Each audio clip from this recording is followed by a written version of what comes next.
The asphalt of Route 9 didn't just look black, it looked like a void. Elias had been driving for 6 hours, the rhythmic thrum-thrum of his tires acting as a hypnotic metronome. The highway was a narrow ribbon of gray, cutting through a forest so dense the trees seemed to lean inward, their skeletal branches interlocking like fingers over the road. Then, the radio died. Not with static, but with a sudden suffocating silence that made Elias's ears pop. The heater followed. The warmth of the cabin evaporated, replaced by a draft that smelled of wet earth and copper. Elias shivered, his breath blooming in the air like a ghost. He pulled over to the shoulder, the gravel crunching beneath his tires with a sound like breaking bone. He just needed to clear his head, to shake the feeling that the darkness was pressing against the glass. "Don't look at the mirror," a voice whispered. It was faint, a dry, papery sound, like dead leaves skittering across a floor.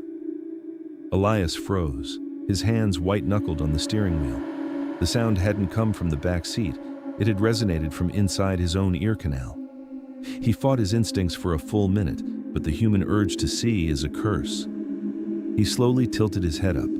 The rearview mirror showed an empty back seat, but the rear window was obscured by a thick, oily handprint pressing firmly against the glass from the inside.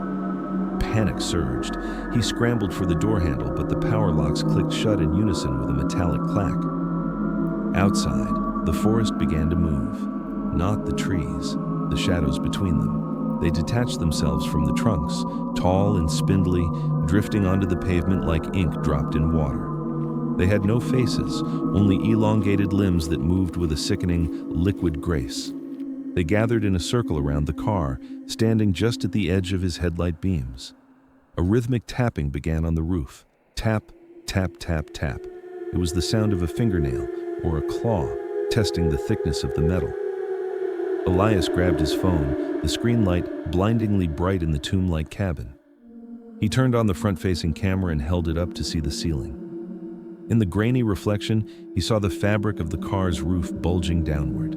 Something heavy and soft was resting on top of the vehicle, its weight slowly crushing the frame. A dark fluid began to seep through the gray fabric, dripping onto the headrest. It wasn't oil. It was dark, oxygen-starved blood.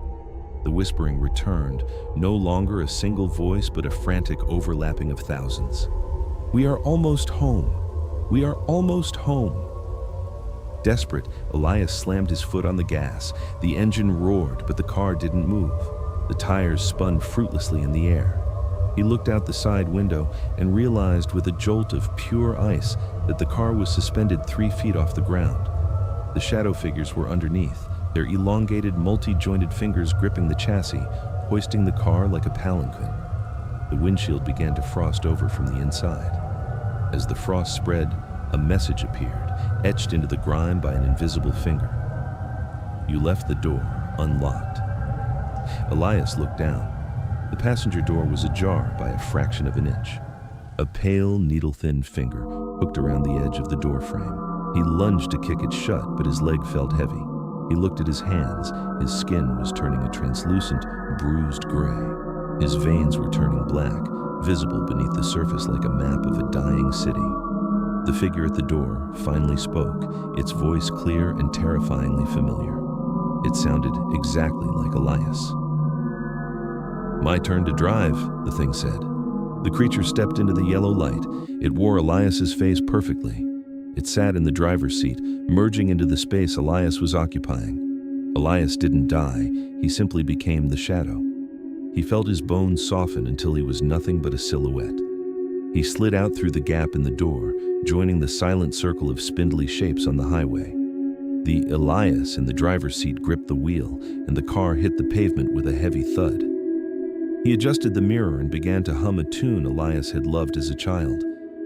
As the car sped away into the night, the real Elias stood on the gravel, a faceless shadow waiting for the next set of headlights to flicker in the distance. He reached out a long, smoky finger and began to write in the air, waiting for the next traveler to leave their door unlocked.